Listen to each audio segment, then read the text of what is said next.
Hello friends, मेरा नाम है शशांक सिंह और आप देख रहे हैं मेरा यूट्यूब चैनल। तो आज का जो टॉपिक है जिसके बारे में हम बात करेंगे वो है हमारा नेशनल एजुकेशन पॉलिसी 2020।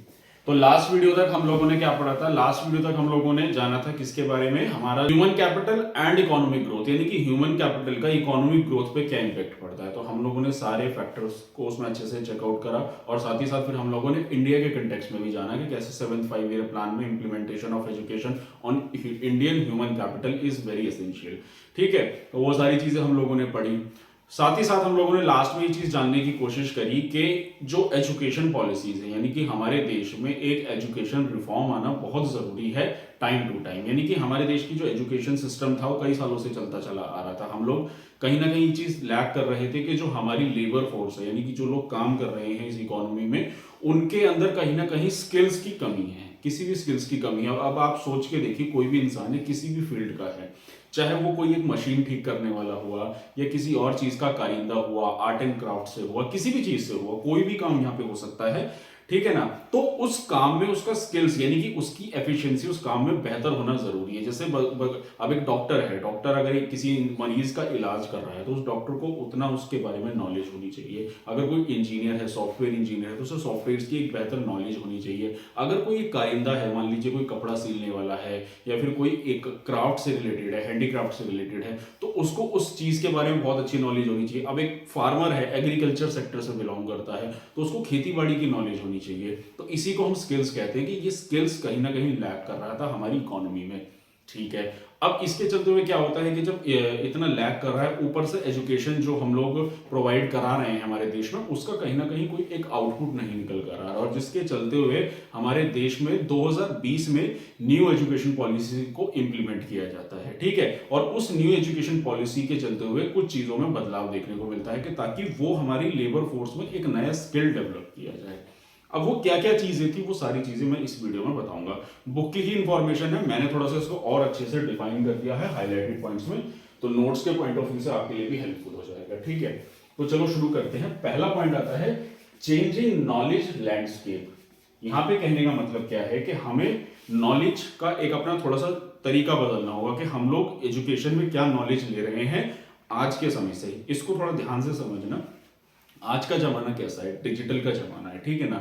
अगर आप लोग कहेंगे, अगर मान लीजिए कोई भी एक बिजनेस सेटअप कर रहे हो आप, ठीक है, अब उस बिजनेस को सेटअप करने के लिए पहले जमाने में क्या होता था कि इंसान जो है डोर टू डोर जाके अपने क्लाइंट्स बनाया करता था। ठीक है ना? चलिए, टेलीफोन का जमाना था तो टेलीफोन से भी लोग थोड़ा लिंक बना लिया करते थे। लेकिन आपको लगता है आज के जमाने में हम लोग जितने फास्ट हो गए हैं, टेक्नोलॉजी जितनी एडवांस हो गई है, तो हमें अपनी पहले नॉलेज को इंप्रूव करना होगा। जैसे कि अगर मान लीजिए, अगर आज की डेट में मैं एक बहुत सिंपल और एक साधारण एग्जांपल देना चाहूंगा, अगर आज की डेट में किसी भी इंसान को बिजनेस चलाना है, कोई भी एंटरप्राइजेस चलानी है, तो उसका डिजिटली एक्टिव होना बहुत जरूरी है। क्योंकि उसके बिजनेस में सबसे बड़ा रोल क्या कहलाता है? Advertisement, promotion. जो उसको होता है उसके डिजिटल प्रमोशन से, उससे बेटर आज की डेट में कोई प्रमोशन नहीं रह गया। ठीक है, और दूसरी चीज, इसीलिए टेक्नोलॉजी को समझना बहुत जरूरी है कि आज के जमाने की टेक्नोलॉजी क्या कहती है। अब जैसे यूट्यूब है, इंस्टाग्राम है, फेसबुक है, सब लोग यूज करते हैं, लेकिन उसके अंदर भी कितना टाइम लगता है अगर आप उन चीजों में काम करते हैं। और उसी के ऊपर आती है एक और चीज जिसको हम आज के जमाने में बोलते हैं आर्टिफिशियल इंटेलिजेंस, जिसने इंसानों का काम को आसान कर दिया। अब आपको कोई भी चीज जाननी है, आप फटाफट से चैट जीपीटी खोलते हैं और पूरी की पूरी डिटेल आपके सामने आ जाती है इंटरनेट के थ्रू, तो वो आपका काम आसान कर दे रहा है। तो ये जरूरी है कि न्यू एजुकेशन पॉलिसी में चीज लाई गई कि इंसान को पहले आज की अपडेटेड नॉलेज से एकदम अपडेट रहना पड़ेगा, तभी वो आज के टाइम में अपने आप को स्किल बेहतर कर पाएगा। तो जो इसमें मैंने पहला पॉइंट है ना हमारा, ये चेंजिंग नॉलेज लैंडस्केप, यानी कि rapid advancement in technological and scientific field.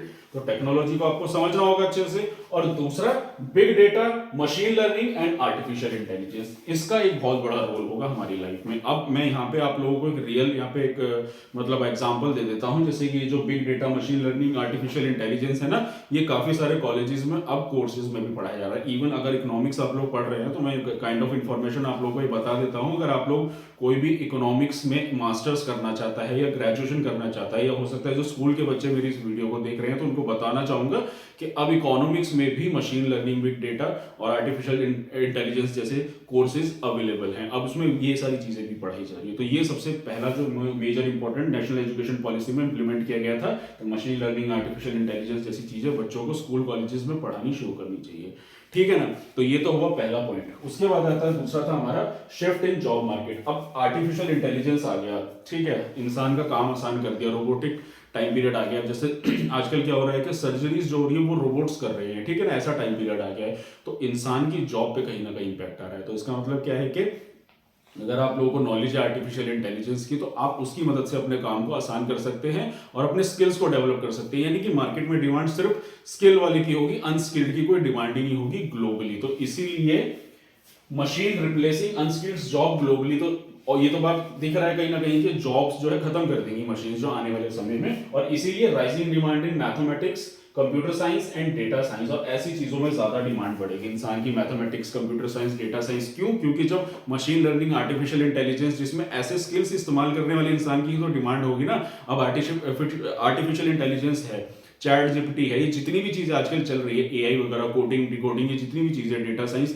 अब उसकी नॉलेज जिस इंसान को पढ़े लिखे की होगी उसी की मार्केट में ज्यादा डिमांड होगी उसी चीज को बनाने के लिए, ठीक है ना। तो ऐसी चीजों को नेशनल एजुकेशन पॉलिसी में ज्यादा इंप्लीमेंट किया। तो नेशनल एजुकेशन पॉलिसी एनईपी में जो सबसे जो मेजर इंपॉर्टेंट जो चीजें इंप्लीमेंट लाई गई थी वो था हमारा डेटा साइंस, आर्टिफिशियल इंटेलिजेंस। इन चीजों को ज्यादा बढ़ावा दिया, टेक्नोलॉजी को, कि टेक्नोलॉजी हर एक बच्चे को आनी चाहिए, तभी आने वाले समय में वो अपने आप को कंप्लीट कर पाएगा। तो जो 2 पॉइंट्स मैंने आप लोगों को एक्सप्लेन करे। उसके बाद आता है हमारा अगला है इसमें मल्टी डिसिप्लिनरी स्किल्स। अब ये मल्टी डिसिप्लिनरी स्किल का मतलब क्या हो गया? अगर आप लोग स्कूल से हो या आप लोग पढ़ चुके हो तो आप लोगों ने देखा होगा कि 10th के बाद बच्चे अक्सर क्या लेते हैं, साइंस, कॉमर्स या फिर ह्यूमैनिटीज, और फिर उसके बाद उनकी स्ट्रीम्स जो है वो बढ़ जाती है।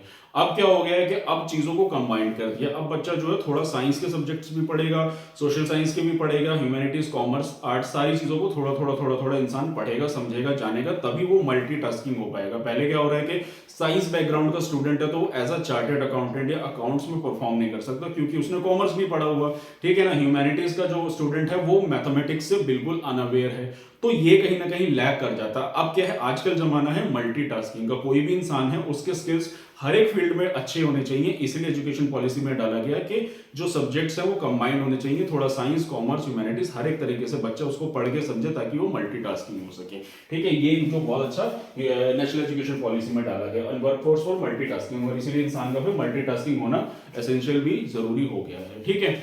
उसके बाद अगला पॉइंट आता है हमारा एड्रेसिंग एनवायरमेंटल चेंजेस। एनवायरमेंट हमारे देश में या हमारी सोसाइटी में आज की डेट में सबसे बड़ा मुद्दा बन गया है। हम लोग एक लंबे अरसे से जो है इकोनॉमिक डेवलपमेंट की तरफ भाग रहे हैं, चलते चले जा रहे हैं, और कहीं ना कहीं हमारे देश में या हमारे सोसाइटी में, हमारे वर्ल्ड वाइड लेवल पे ग्लोबल वार्मिंग जो हम लोग आजकल देखने को मिल रही है। जैसे कि बात करूं मैं क्लाइमेट चेंज, पॉल्यूशन हो गया, या फिर मैं बात करूं रिसोर्स डिप्लेशन, मतलब हम लोग जो रिसोर्सेज का इस्तेमाल करें तो कहीं ना कहीं हमारे रिसोर्सेज भी खत्म होते जा रहे हैं, ठीक है ना। आने वाली चीजों के लिए सस्टेनेबल ग्रोथ अवेलेबल ही नहीं होगी। तो कहीं ना कहीं ये जरूरी है कि आज की जनरेशन जो है हम जिसको पढ़ा रहे हैं, नेशनल एजुकेशन पॉलिसी में इंप्लीमेंट करना बहुत जरूरी है कि एनवायरमेंट के बारे में अवेयरनेस बताना बहुत जरूरी है। सिर्फ वाटर साइकिल और ऐसी चीजों को, पॉल्यूशन जैसी चीजों को ही पढ़ा के बच्चों को चीजें इंप्लीमेंट नहीं हो पाएंगी। वाटर साइकिल तो एक साइकिल है जिसमें पढ़ाया जाता है बच्चों को एनवायरमेंट में कि कैसे बरसात होती है, प्रेसिपिटेशन, ठीक है ना। लेकिन अब जरूरी है बच्चों को ये बताना जरूरी है कि आज की डेट में समस्या एक है क्लाइमेट चेंज,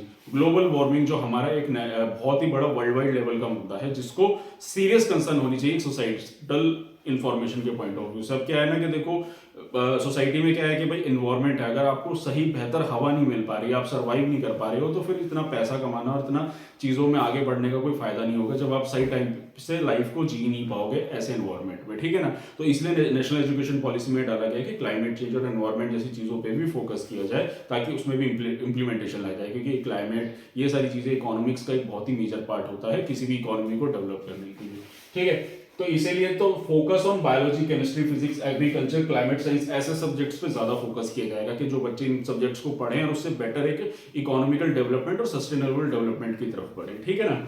अगला आता है हमारा हेल्थ एंड पेंडेमिक प्रिपेयर्डनेस। अब भाई 2020 में हमारे नेशनल हेल्थ एजुकेशन पॉलिसी आई थी, उस दौरान क्या चल रहा था, कोविड चल रहा था।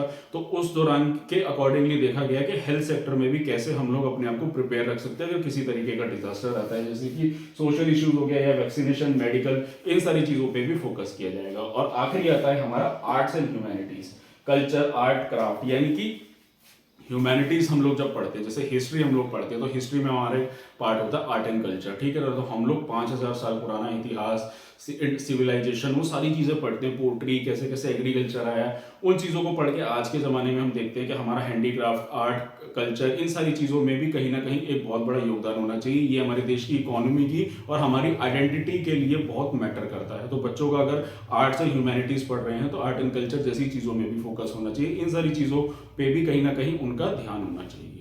तो ये था न्यू एजुकेशन पॉलिसी में जो बुक में इंफॉर्मेशन दी हुई है, जिसके तहत ये सारी चीजें बताई गई हैं कि कैसे ह्यूमन कैपिटल को डेवलप किया जाएगा अगर इस न्यू एजुकेशन पॉलिसी को इंप्लीमेंट किया जाता है हमारे देश में। और आने वाले समय में, आने वाले डिकेड्स में कैसे एक बेहतर वर्कफोर्स तैयार होता है, एक स्किल्ड लेबर जो एक बेहतर कॉन्ट्रीब्यूट करेगा हमारे इकोनॉमिक ग्रोथ में।